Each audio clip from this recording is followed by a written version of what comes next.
So I'm going to set the record straight on what I would consider to be GOA's great betrayal and the real story behind what happened here with the Big Beautiful Bill.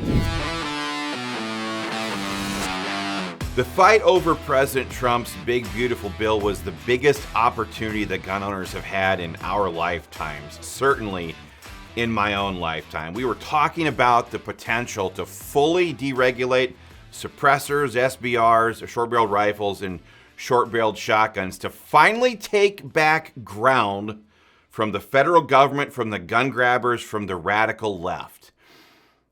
And this wasn't just another defensive skirmish. This was a hill worth dying on. And while millions of gun owners were ready to do just that, GOA, FPC, SAF, and of course the NRA waved the white flag before the fight ever really began. Let me walk you through what actually happened here, and there's going to be a couple of different phases. We'll just call this one the setup. From the very beginning, Trump's Big Beautiful Bill had a lot in it on a lot of different issues, but for gun owners, the crown jewel was clear: repealing major parts of the National Firearms Act. Suppressors, totally deregulated. SBRs, totally deregulated. SBSs, totally deregulated. That meant no more $200 tax stamps, no more months-long registration process through the ATF, no more unconstitutional hoops to jump through, and more importantly, once deregulated, millions of Americans would have bought these arms in a matter of weeks or months. And when that happens, there's no going back. The genie would have been out of the bottle, and no future Congress would have had the spine or ability to try to re-regulate items that are sitting in the safes of millions of law-abiding citizens. We're talking about a cultural and political shift. We're talking about a once in a generation win. And certainly probably more than a generation. So what happened? Well, that's kind of phase two here. I call it the backstab. On June 27th, while the Senate was still debating the final form of the BBB, Trump's Big Beautiful Bill, a letter was sent to Senate Republicans that was signed by GOA, SAF, and FPC, and of course the NRA again. And what did that letter say? It told Senate Republicans that these groups that claim to represent you, were okay with removing the deregulation language as long as the $200 tax on NFA items was zeroed out. Let me repeat that. They had no problem with keeping suppressors, SBRs, and SBSs under ATF control so long as the tax was wiped. That was the surrender. At that moment, way back on June 27th, that moment was the moment that they abandoned the American gun owner. Not when the parliamentarian issued her advisory opinion, not when Thune refused to fire her, not when the Clyde Amendment failed. They sold us out before the fight even started. And that brings us to the cover-up, because they didn't just stop there. No, then came the gaslighting. GOA and FPC's social media team, their lobbyists, their influencers, they went into overdrive trying to make it look like they were still in the fight. You had Eric Pratt on X posting videos of Democrat buffoons whining about the Second Amendment as if that's some kind of a bold strategy. You had normie tier talking points like the Democrats don't understand the Second Amendment flying around like it was 2012, as if the Democrats even mattered in this discussion. And the big push, the big move that GOA rallied behind and had all their social media influencers rally behind, the Clyde Amendment. Now let's talk about the Clyde Amendment for just a second here. Congressman Andrew Clyde said that he would introduce an amendment to restore full deregulation. But by the time he announced this, Speaker Mike Johnson had already made it clear that no changes would be accepted. So this wasn't a real amendment. It was a stunt. And GOA knew it. They knew that Clyde's amendment was dead before it ever hit the floor. But they rallied behind it anyway.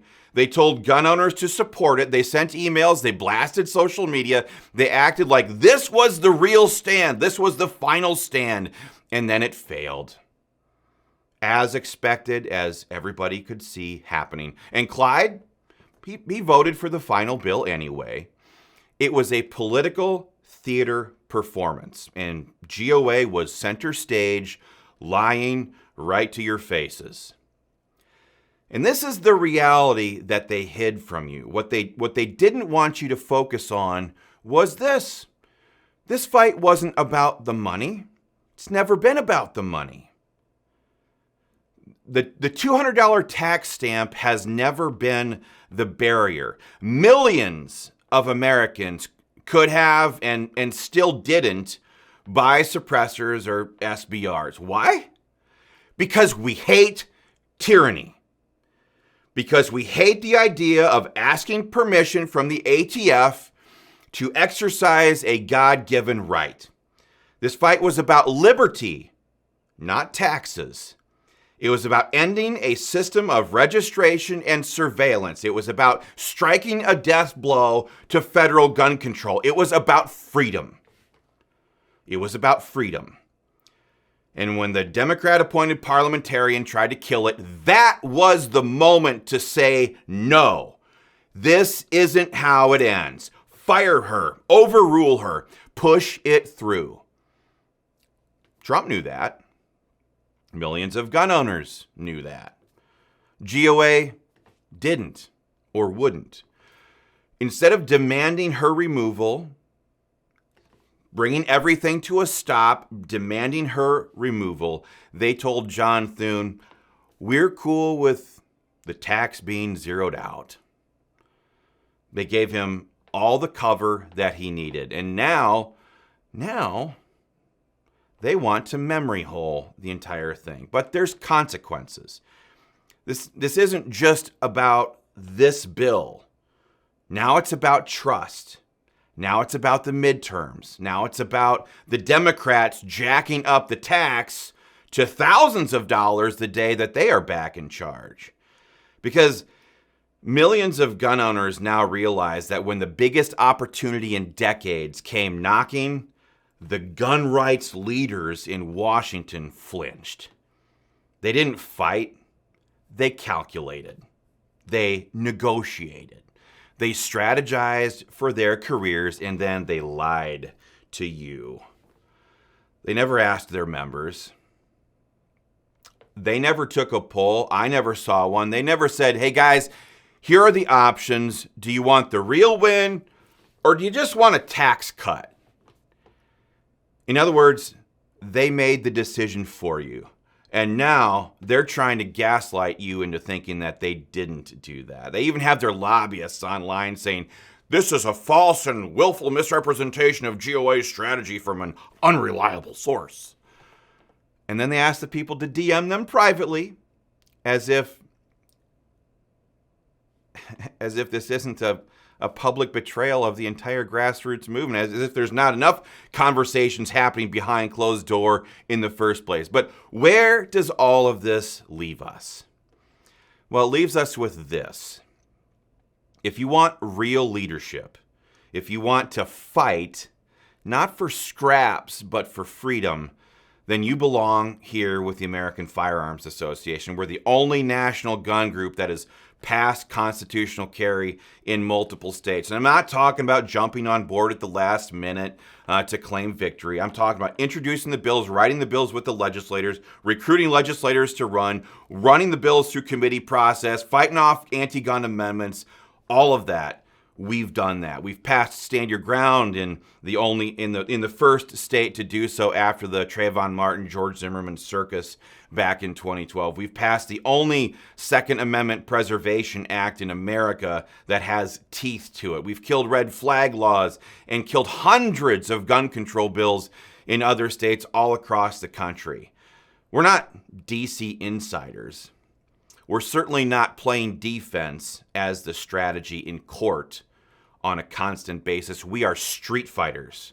We are legislative brawlers from the very beginning. That's why AFA worked with Congressman Eric Burleson from Missouri to file H.R. 221 to abolish the ATF and repeal the National Firearms Act. And I think that was H.R. 335. We went to Congressman Burleson because we've worked with him as a state legislator to pass major gun rights bills. The thing is, we don't wait for permission. We didn't test the political waters.